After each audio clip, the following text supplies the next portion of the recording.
Okay, let's continue.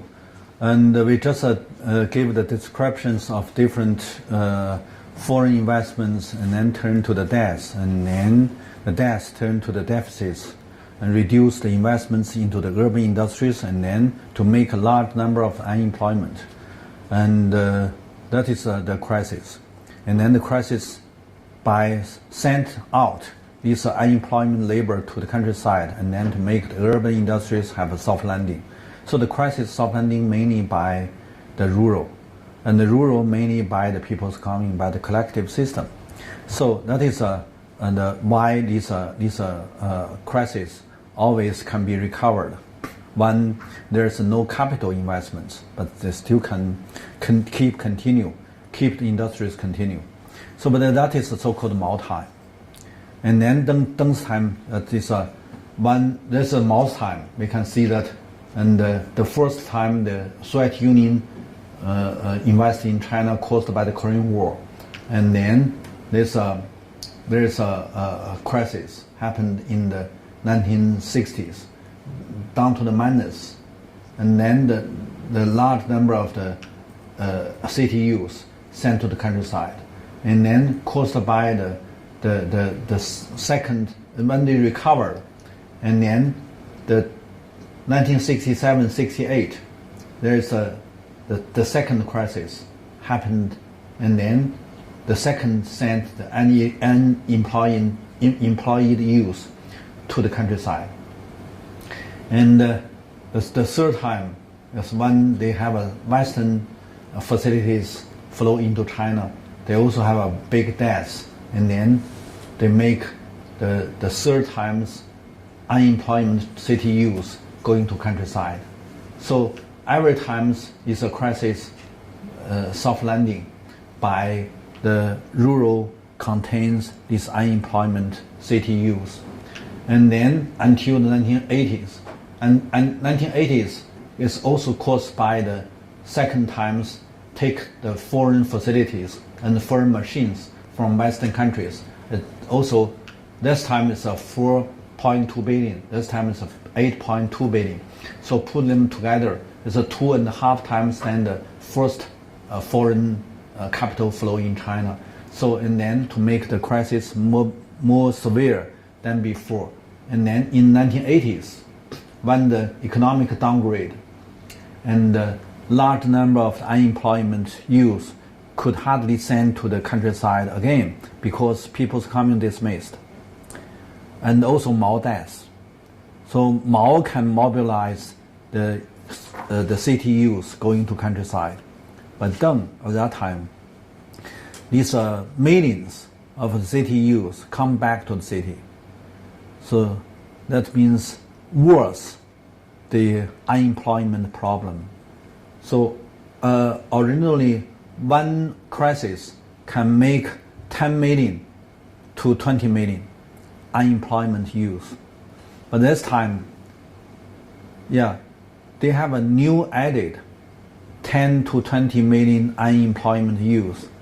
But also these unemployment youth come back from the countryside back to the city. They are originally sent to the countryside. Now they become older. They all want to come back.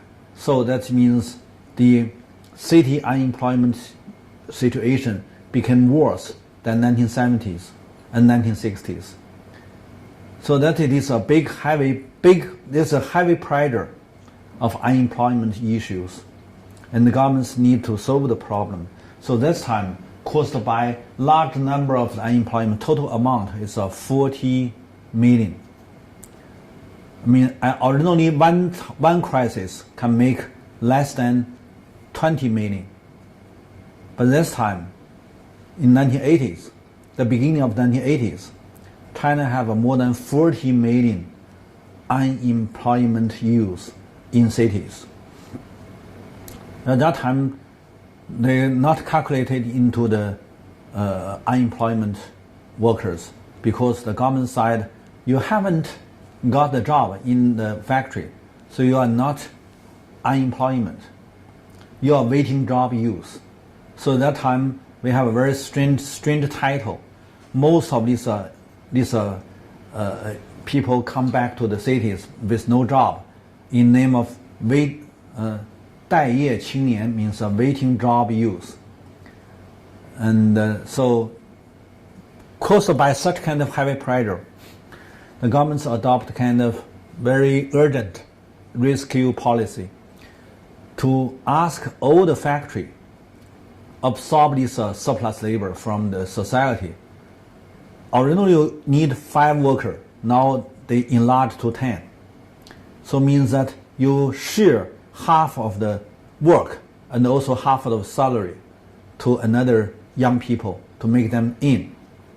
So and then certainly the efficiency of the factory decreased. Understand? You make 5 workers work, share with another 5, means that 10 people work for 5 workers work. Means that the efficiency decreased at least half.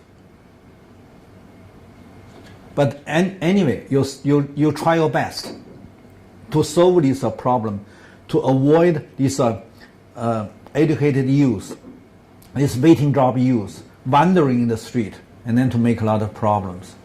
And even that, before they absorb this unemployment youth, they have made a lot of conflicts.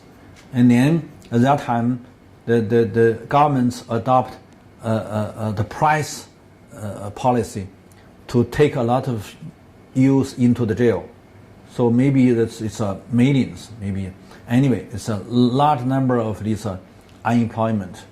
They are wandering in the street. They make a lot of bad things and then arrest them and put them in jail. That is not only in jail, but also so-called labor education, 劳动教养, means they got to work in some farm or some construction field, but not pay because they do a lot of bad things. So take them to the construction field.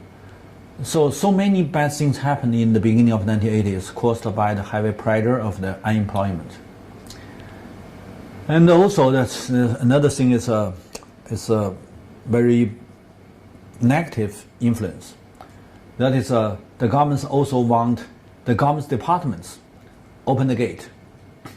The government departments set up the companies, absorb this government's officials' case. They are young generation of government cadres. They also have no job. And then they come back to cities. So give them the opportunity to join the company. But the company is firms run by their old generation's government departments. That is that time in name of 官岛, means a bureaucrats, 岛, how to say that? Bureaucrats business? Something like that. But business is not good. It's not good because they take too much low price materials and then sell in high price.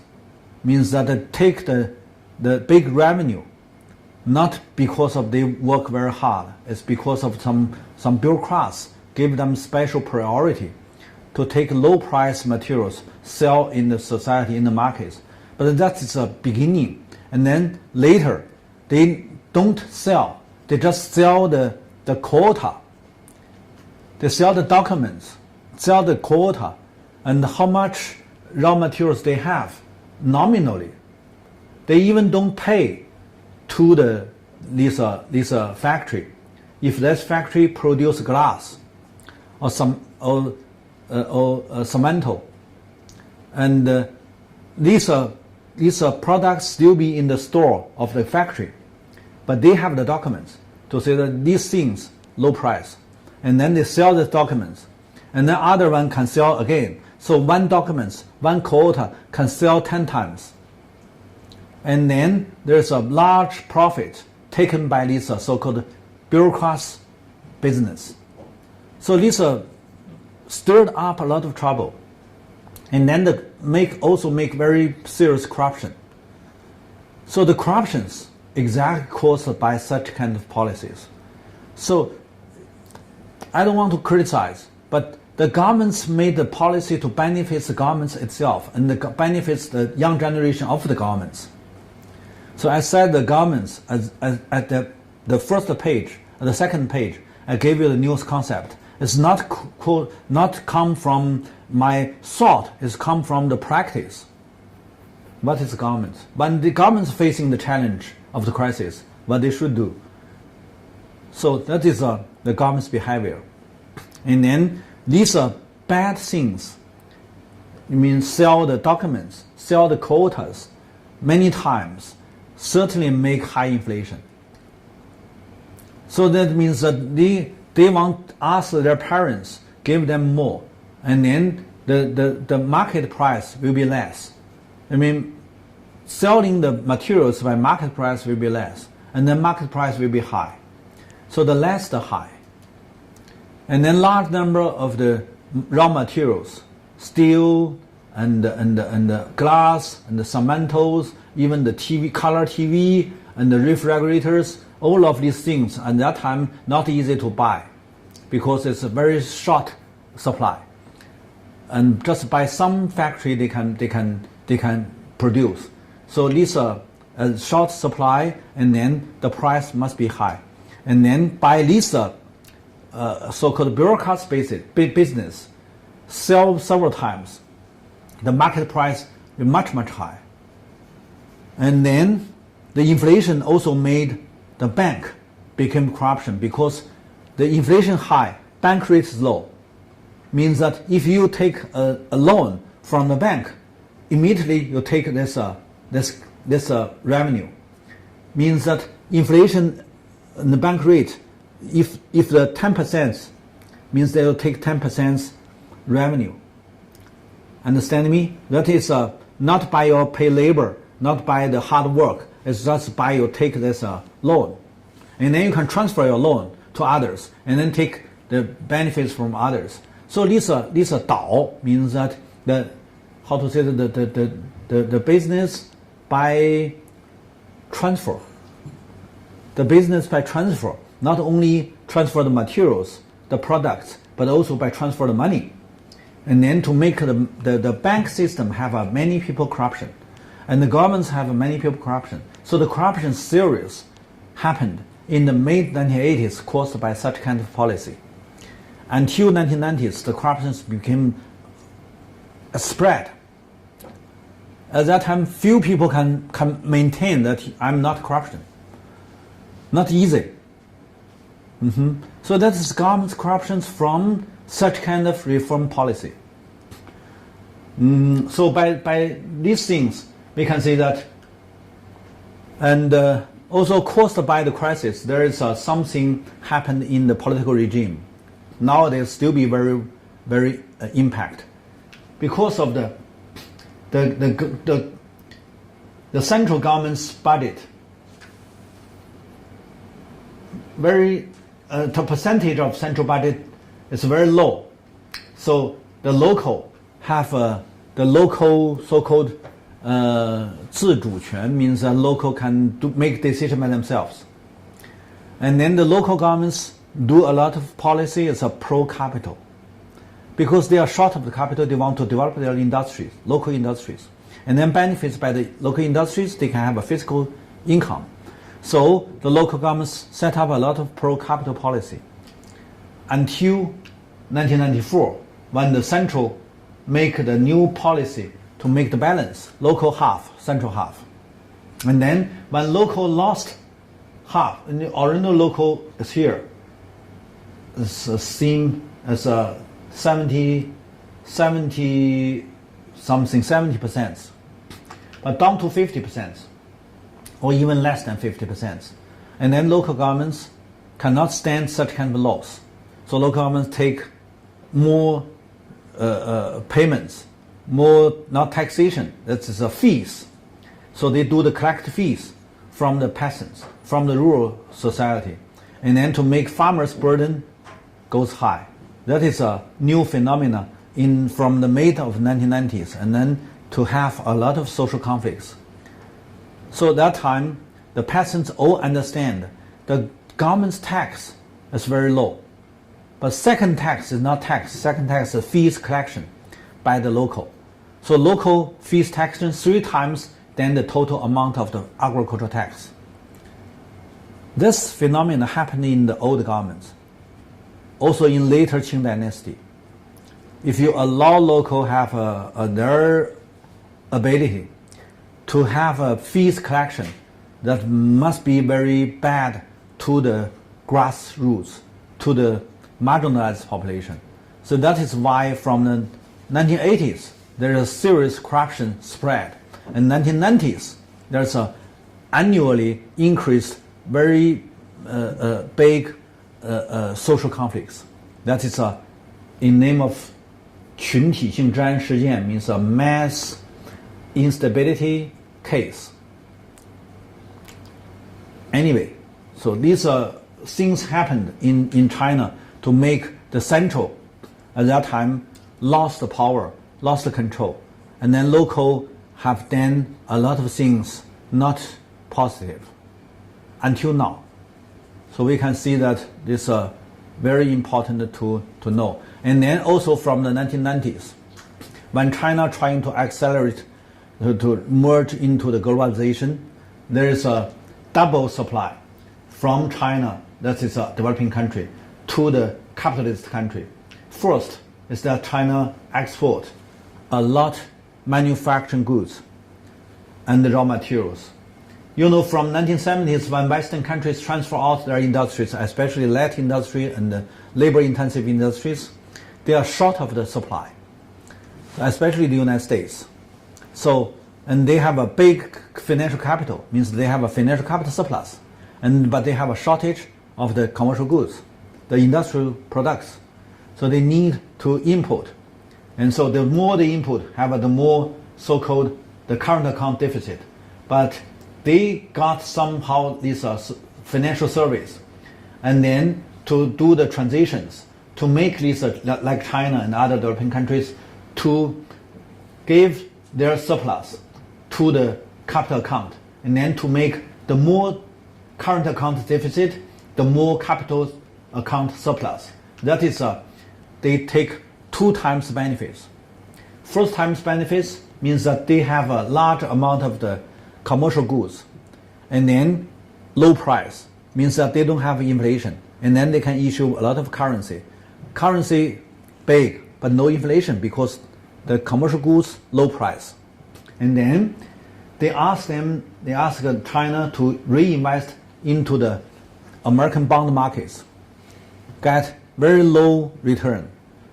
But American can sell the bonds to developing countries, and then to use money to strengthen their military power, to strengthen their political power, and then to control the world.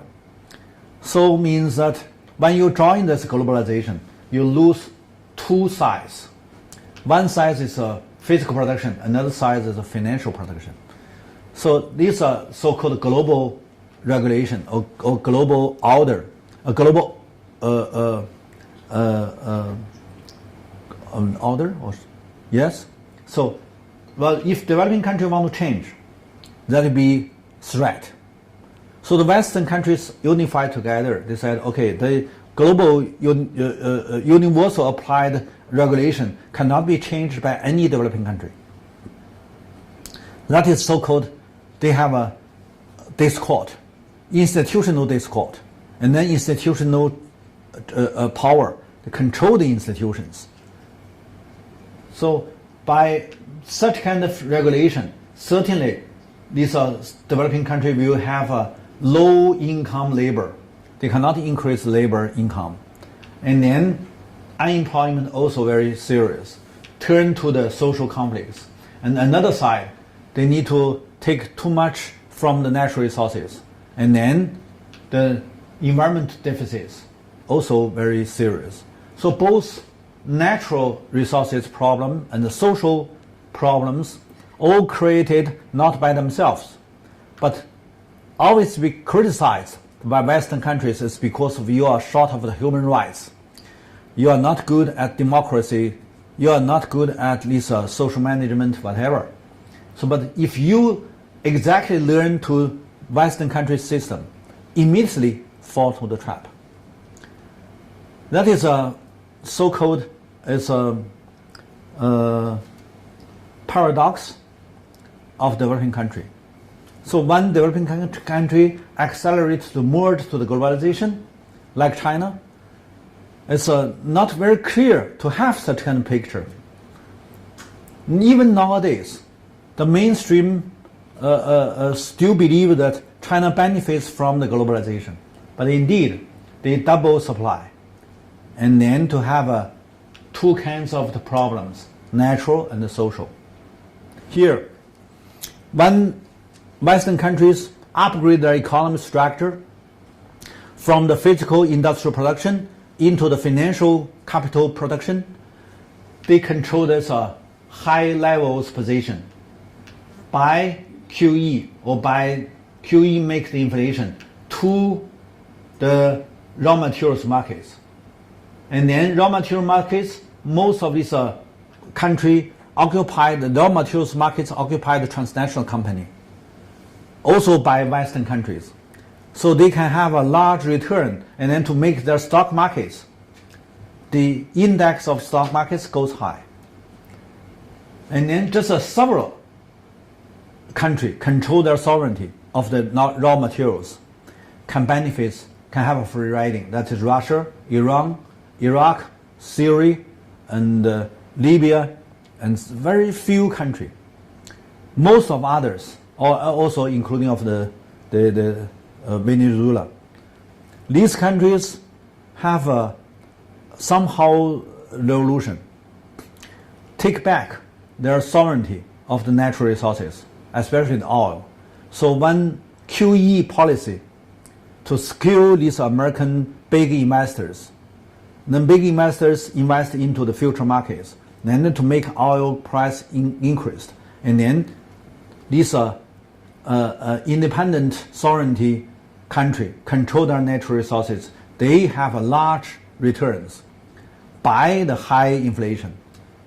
But all of these cost, both of these two sides cost, down to the physical production country like China, and then to make China downgrade.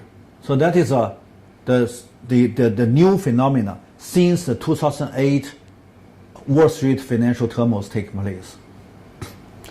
But very soon, just 2008 to 2012, just 4 years, and then the raw materials price decreased because global crisis taking place.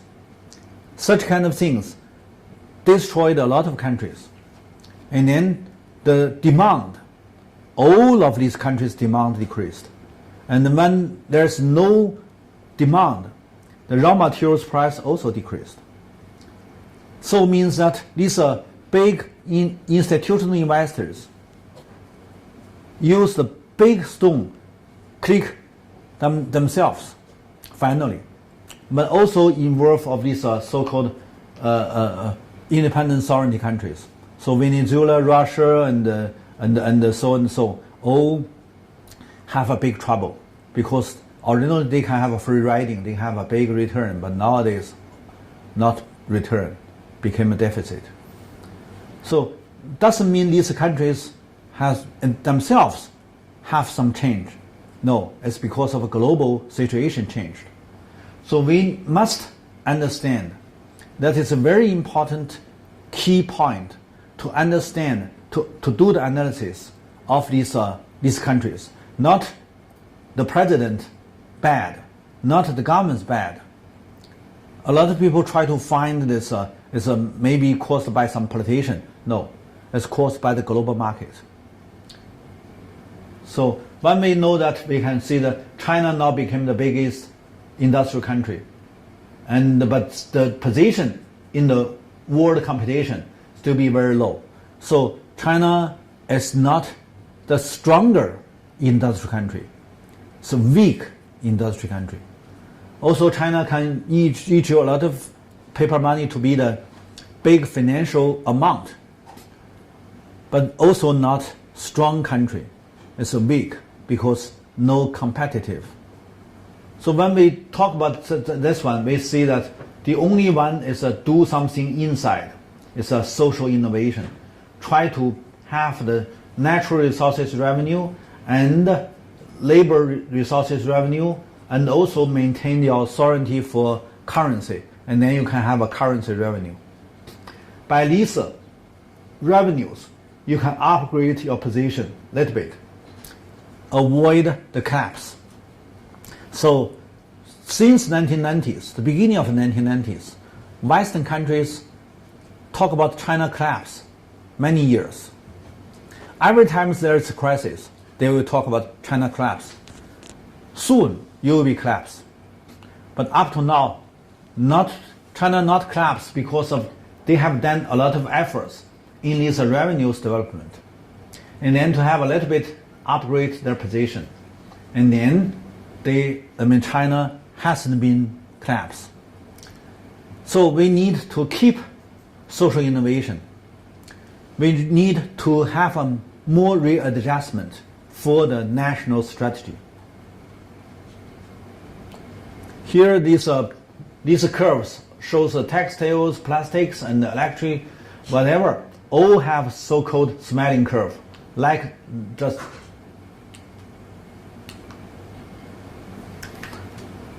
the upper one shows the whole country. That is the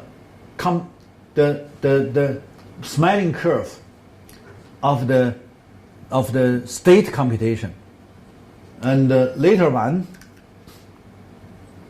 is that the different factory, different industries, all have such kind of smiling curve. So if you see that China in these industries all are in the low level, so it means that China not strong industry country, but weak industry country. Even they have a big number of industrial capacity. Here shows that the American so-called economic structure. Here, the enterprises is a physical production. Because the physical production transfer to overseas, and then the overseas profit directly come back to the capital markets. So these institutional investments have such kind of circle, and then government QE subsidize these institutional investments, so they have this circle. But enterprises, when they transfer out, they will have no employment, reduce their employment, so the labor social security also reduced, cannot contribute to the government's redistribution system, and then to make government's fiscal have a deficit and debts. And then the more deficit, the more debts, they want the more government bonds. The more government bonds, they want more paper currency to buy the government bonds. So that means the capital, financial capitalization became larger and larger. So that is a ventral board became larger and larger. So that is financial capital became bubbleized, and the bubble break will be tomorrow, will be next month, will be next year. Anyway, should be, must be broken. Okay. And then, because the government cannot do the redistribution, so large number of unemployment go into the street. There is a lot of street violence. And also caused by the benefits only share inside of this capital group. So they have such kind of American policy, do the money strategy. The money strategy mainly rely on the energy and the grain. So the future markets of energy and the grain controlled by institutional investments. So the capital game play another two game, energy and the grain. Negative impact to developing countries. So here it shows the American QE1, QE2, QE3, and then this money flow into the institutional investments, and then to use the money strategy to negatively impact the developing countries.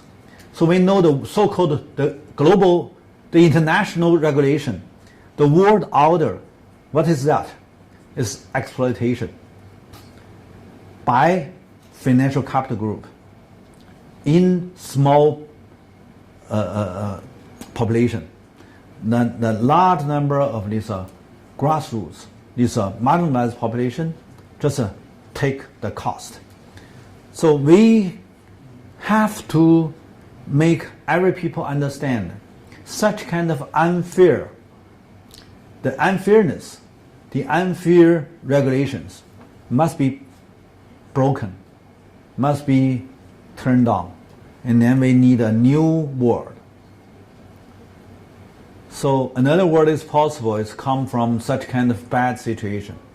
So we believe the alternative. We believe another world must be possible, but must be implemented, and also caused by they move out their physical production. So from 1980s, that is a new liberalism. The new liberalism neoliberalism is a kind of soft power. It's a kind of ideology, combining the financial capital grow up. So here shows that the financial capital since 1980s to the crisis happened year 2008. It's an increase many times. That is the world.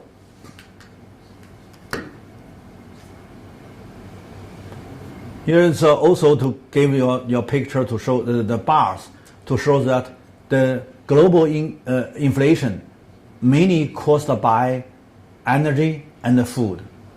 Just now I mentioned energy and the food future market price increase mainly by transnational company invest into these future markets as a speculation. So they turn a lot of returns. They take the returns, but the developing country and the poor countries take the cost.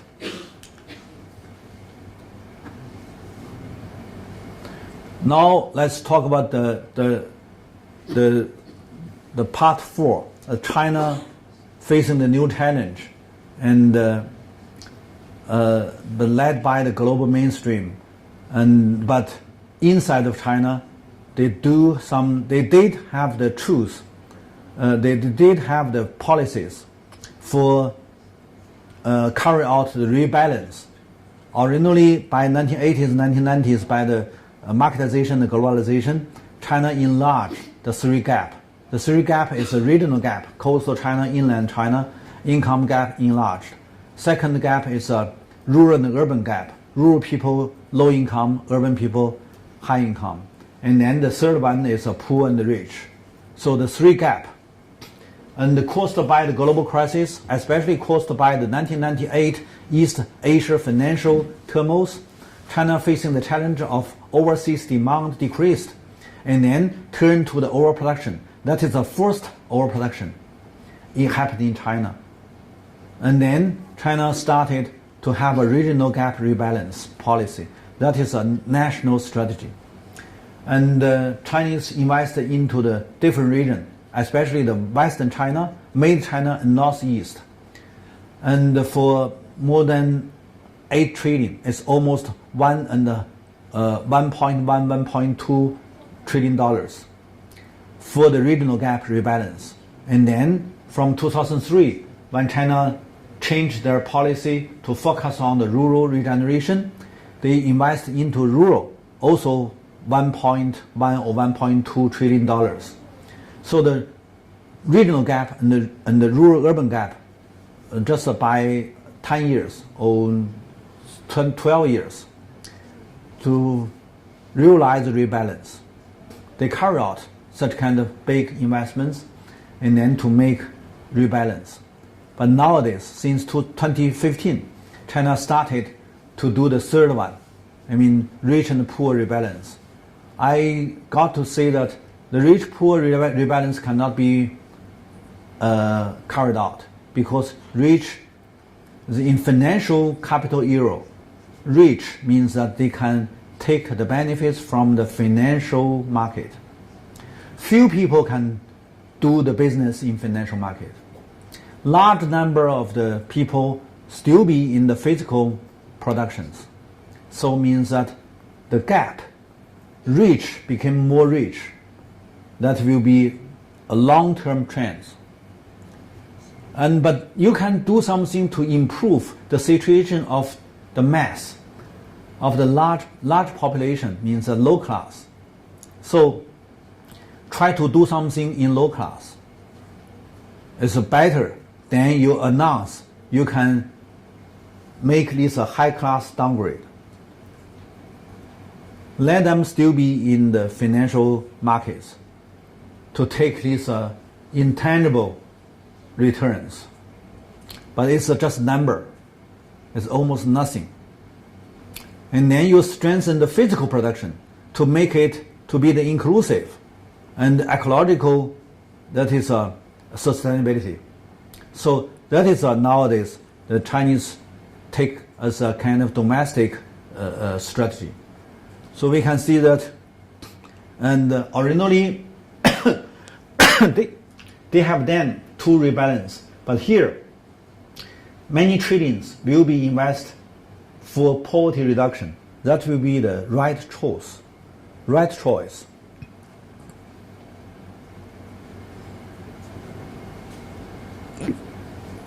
Here, the precondition when they talk about the national strategy, when we talk about the Chinese readjustment in the new century, we said, okay, because of there is a kind of twin Egyptian pyramid, means that China economically and socially still be stabilized. Economically means that these years caused by the physical construction and infrastructure construction, China has had 5 trillion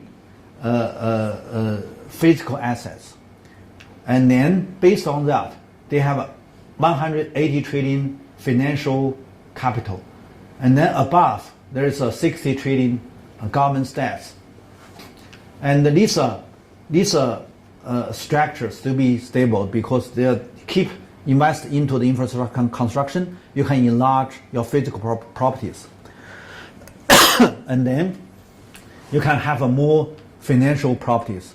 So the physical property and the financial properties enlarged means that debts can be reduced as a percentage. Here, caused by the land reform, and then the low class all have the little properties. So the low class still be stable. And then above there is a new merging middle class. And the middle class now became the main force to do the consumption, to enlarge the consumption of domestic. So domestic needs, domestic demand can be enlarged by rising the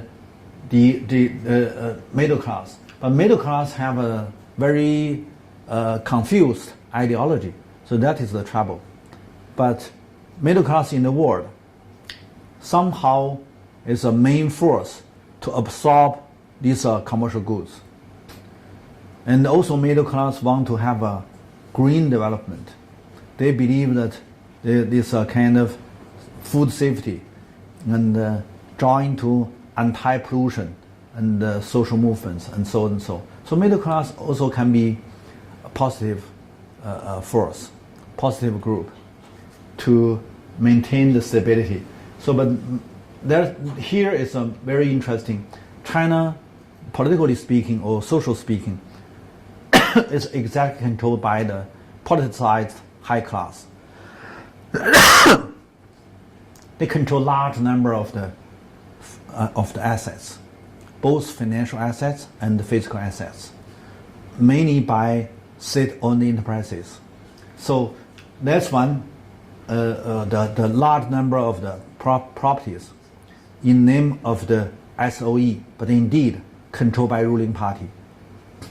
So this one politicized, then more politicized. Doesn't mean other countries high class not politicized. They all politicized, but Chinese high class is strictly controlled by the political system. So that is fully politicized. Almost every big firm in name of SOE, state-owned enterprise, must be appointed by the Central Party Committee, by the 组织部.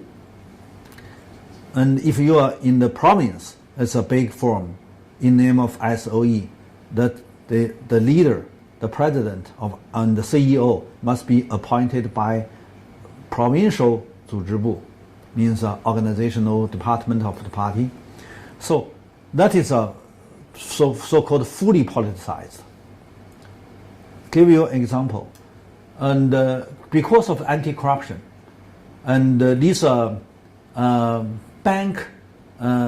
we have a big bank, 4 big banks, all are top 5. This bank president and CEO, they have an annual income 2 million.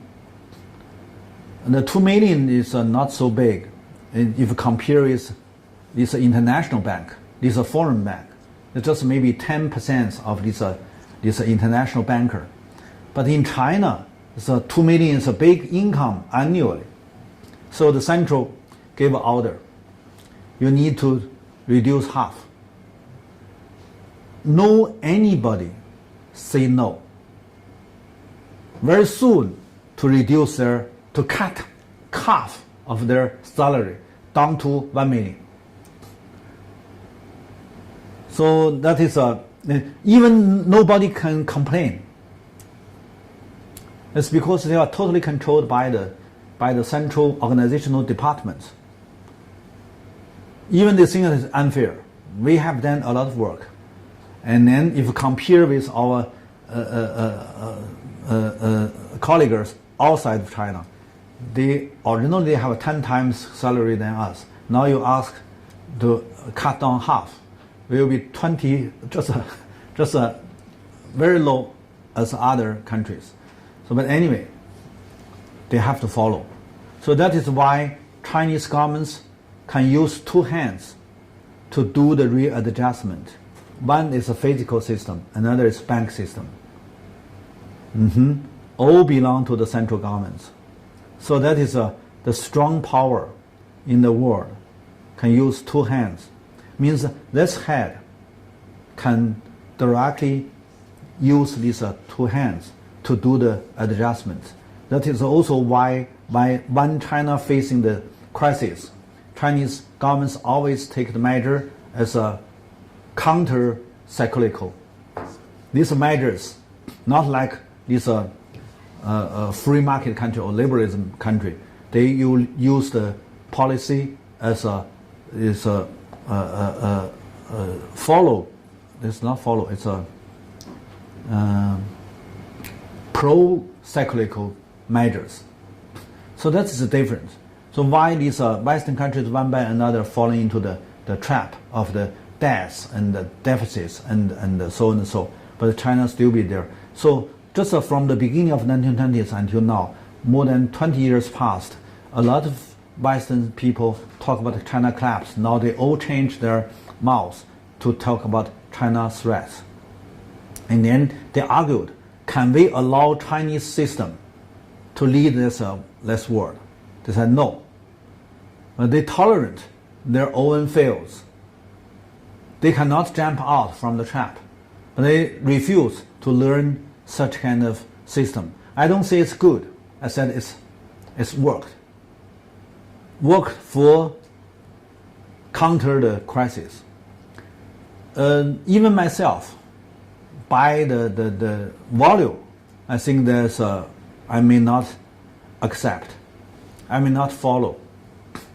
But if I think about mass, think about billion population, cannot stand the collapse, I have to acknowledge, I have to accept which one is workable.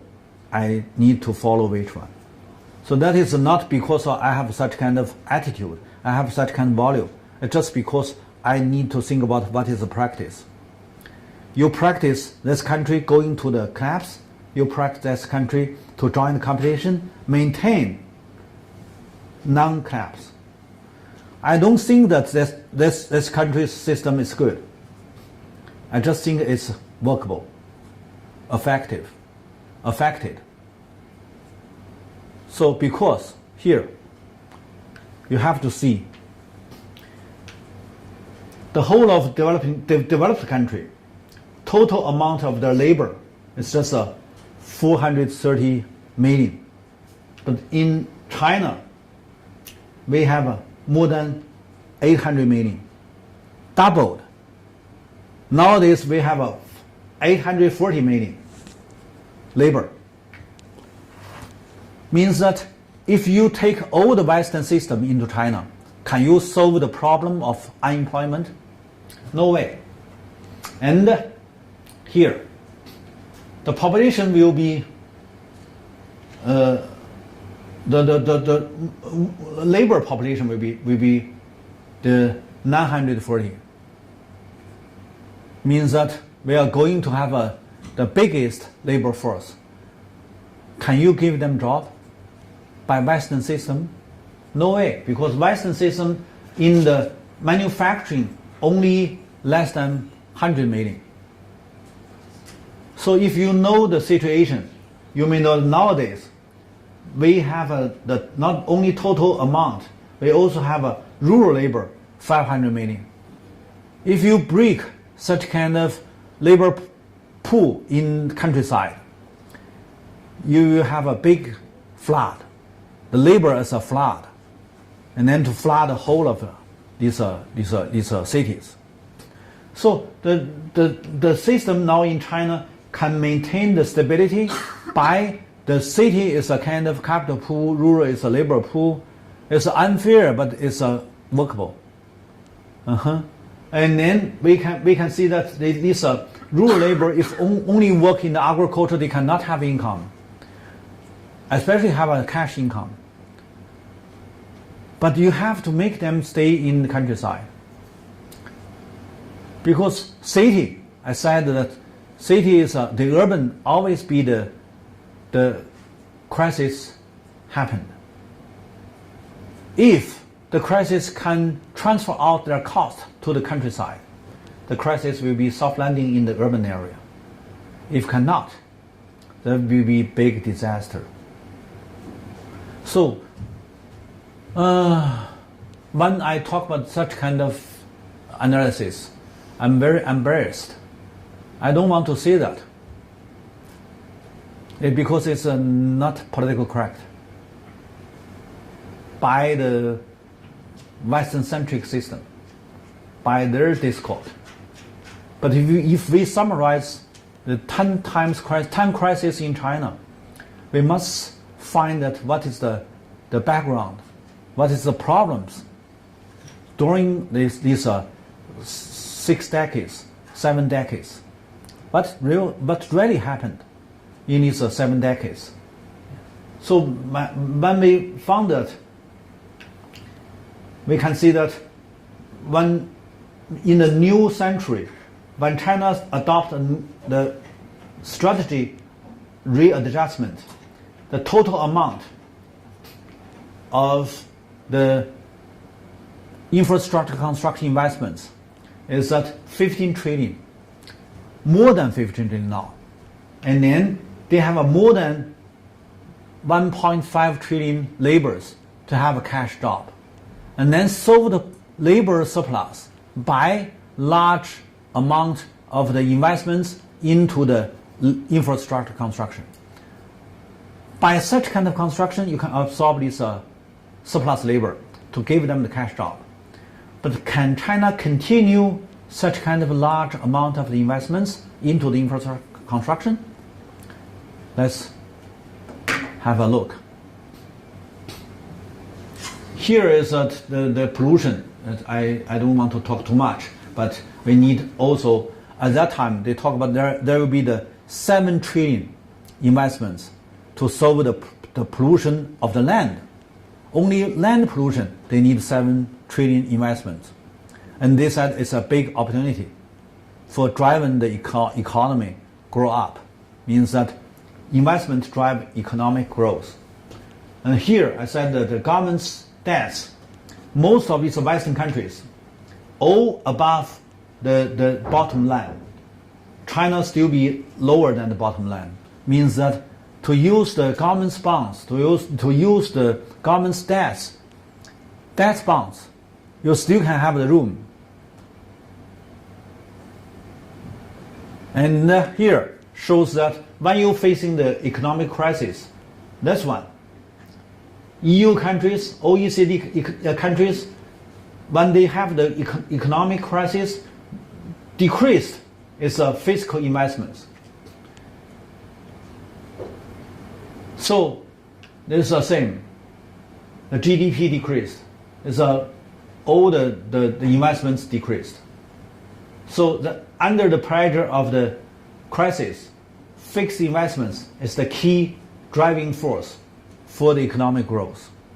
So just now I mentioned Chinese still can have the room, means that they still can have the key events to drive the economic growth. And here, it's these decades from the new century, they have gave the case only the rural reform, rural investments can make some stability, can make the crisis have soft landing. So this picture shows to invest into the rural. And this one is a new strategy that is a so-called continental strategy.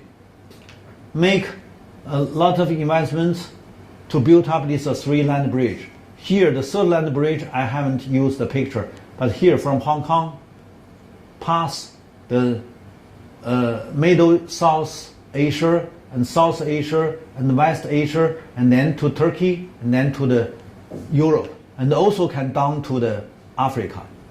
So originally we have a land bridge that is Siberia, and also from Liangang Harbor to Lieutenant in Dutch. So we have a two land bridge. Now we need to have a third land bridge.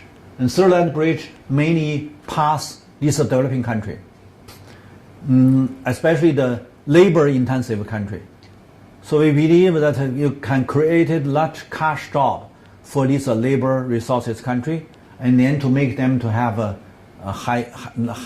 little bit high income, and then they will have a domestic demand for the domestic industries, especially the light industry and the textile industries, and then by these industries they can create more job, and then step by step this area will be have the poverty reduction.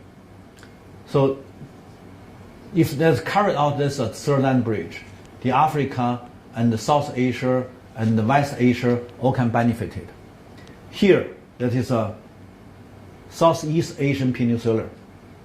They have built up the network of the railway, but now China invested for improve the highway and improve the railway for perfect network, and then to make people along this road have the chance. And also, remember, the raw materials, the land, all can added value by transportation. Means that property, physical properties, all can increase their value if you set up the network. Now think about this small landowner, these small household owners. Their properties all can be increased. The value means that the properties can be increased. I mean, the value of the properties can be increased by such kind of construction.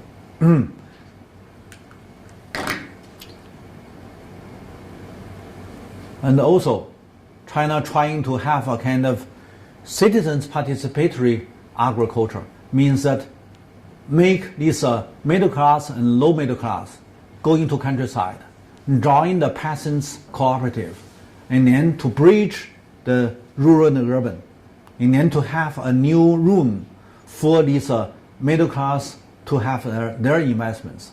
So we have a lot of case to show that this urban middle class going to countryside, and then to mix with the peasants in the countryside, in the village, and then to improve the environment and improve these traditional house architectures, and then also can have many ecological construction to benefit both sides. So, and then they have a lot of cultural regeneration events. they have a lot of the traditional technicals regenerations. So many things will happen in the mass. They also can absorb a lot of investment. It's not big investments, small and mid-size. So it means that if we do ecological civilization as a construction, there should still be a big room for the mid and small size enterprises, and also can be implement the sustainability, the inclusive growth. So these things we have done in China for more than 15 years. It's very effective. And finally, we will give the conclusion. What we can summarize from these 10 crises in China since 1949 to 2016.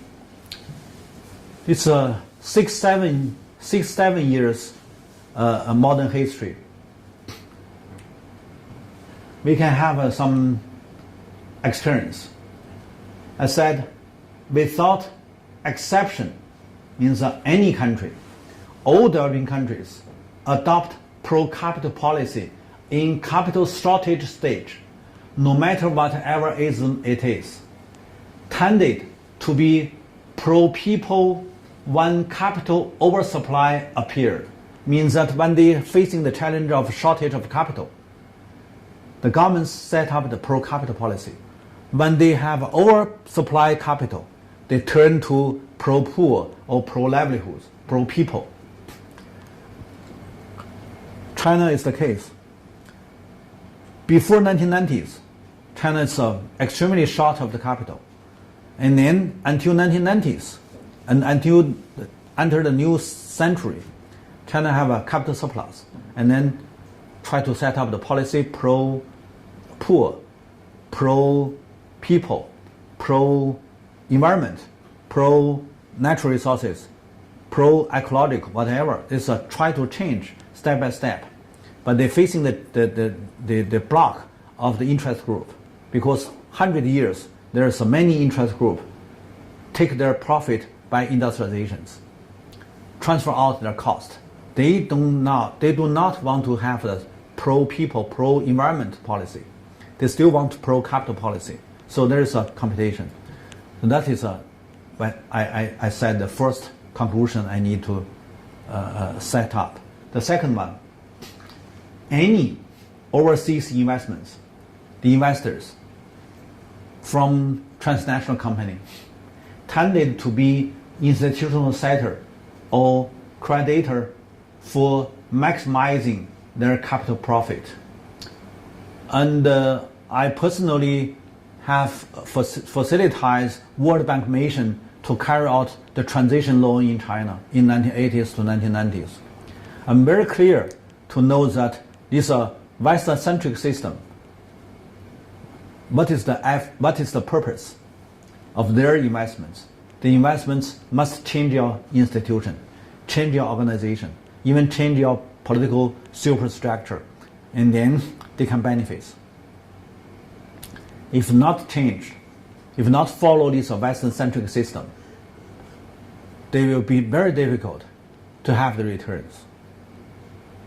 So any foreign investments invest in developing country must combining their effort, their aim to change your systems, change the developing country's system. So that is a kind of competition. That is also contradiction between foreign investments and the local regime. It doesn't mean which one is better, which one is worse. I'm just telling you that is a kind of very important phenomenon. How to deal with that depends on how you do your own analysis about your situation. And then the third, if the developing countries can take the developing country can take up counter-cyclical measures only by holding on their sovereignty over natural resources and the financial resources. Means that if you control your sovereignty of the finance system, if you control the natural resources by your own country, you can benefit by counter-cyclical measures. So just now I mentioned that it's when the American adopt QE policy, they can benefit this sovereignty, independent sovereignty control their resources country, like Russia, like Venezuela, Iran, these countries. Even the American dislike these countries, but they got to see that these countries take a lot of the free riding return. So it means that they control their own natural resources.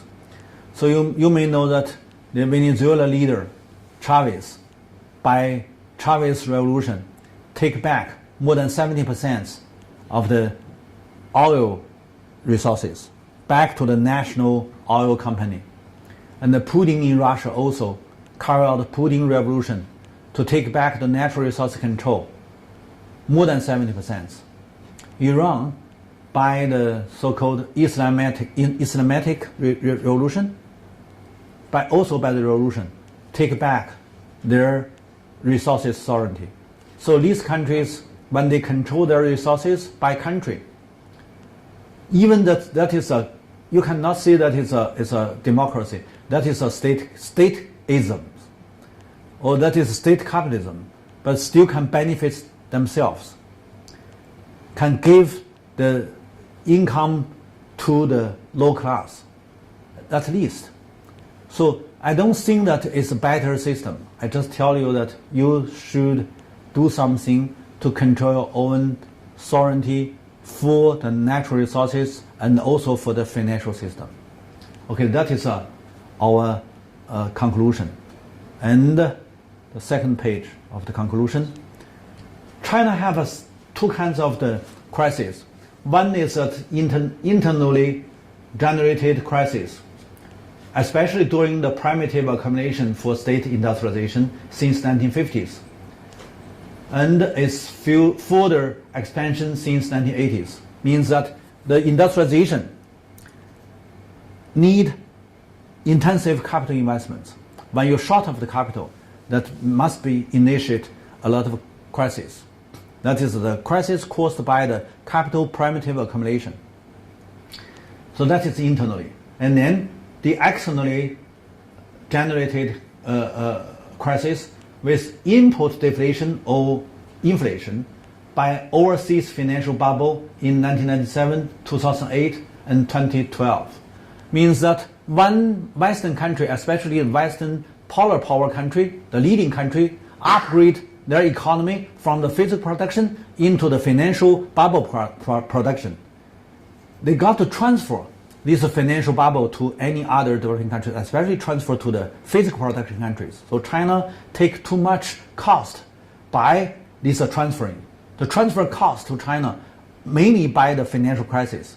So the first financial crisis happened in East Asian countries, that is East Asian financial turmoil, and then transfer large amount of the cost into China to make China have a deflation and also have a very decreased economic growth because of overseas demand large decreased. And then China turned to the first overproduction. That is exactly caused by the external events. And then 2008, when Wall Street have the financial turmoil, at that time China just gained very high growth, annually more than 10%. Suddenly there's a decrease of the foreign demand. And then 2009, global crisis immediately make China decrease their GDP and then make China have the crisis. Until this European debt crisis and the global crisis all happened until 2012, China got to facing the challenge of deindustrialization because there's not so many foreign investments flow into China, and also overseas demand decreased, and then the current account, capital account, all have deficit.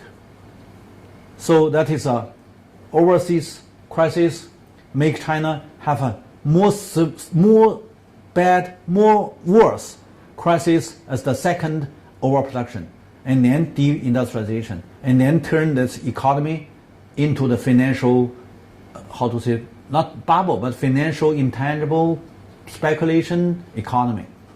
And then real estate and the financial markets all have a crisis since 2012 until 2015, 2016. The China tried to change their strategy, try to turn to ecological civilization, try to have more physical production, and try to not block but reduce the speed of the financialization. So means that one way that is indicated by the leading country going follow the leading countries into the financial capitalization. That is a world mainstream, and then become bubble, and then bubble break, and then you collapse. That is a way. That is running into one way with no U-turn. Another way is just try to got the alternative. Believe that we can have another future. We can have another world. That world is ecological civilization. We must have a mix, urban and rural, together towards ecologization, ecology, ecological civilization, and then to have a inclusive growth. Pay more attention to reserve your natural resources and your traditional culture.